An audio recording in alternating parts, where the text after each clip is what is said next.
আজকে রান্না করব নদীর পাঁচমিশালি মাছ দিয়ে কচি মিষ্টি কুমড়া। সবগুলো উপকরণ আমি পরিষ্কার করে ধুয়ে কেটে নিয়েছি।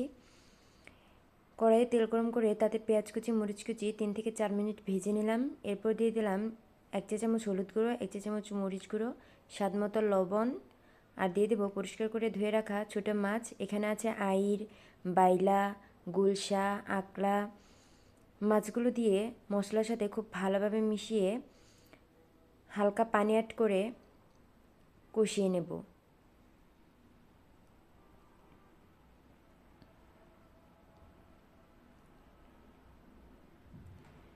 ঢাকনা দিয়ে 7 থেকে 8 মিনিট কষিয়ে নিয়েছি। এই তো কষানো হয়ে গেছে, এবার আলাদা পাত্রে তুলে নেব। এখন দিয়ে দেব মিষ্টি কুমড়া। খুব সুন্দরভাবে মশলার সাথে মিশিয়ে 7 থেকে 8 মিনিট মিডিয়াম আঁচে কষিয়ে নেব। কষানো হয়ে গেছে, এবার পর্যাপ্ত পানি দিয়ে দেব।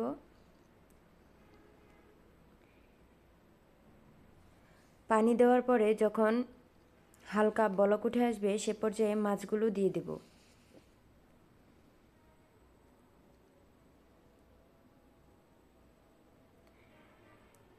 যেহেতু কচি মিষ্টি কুমড়া তাই বেশিক্ষণ রান্না করতে হবে না, আর পানির পরিমাণটাও কম দিতে হবে।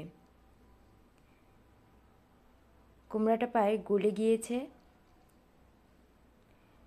10 মিনিট রান্না করে নিয়েছি মিডিয়াম আঁচে। রান্নাটা হয়ে গেছে। এই তরকারিটা খেতে ভীষণ মজার হয়, অবশ্যই ট্রাই করবেন।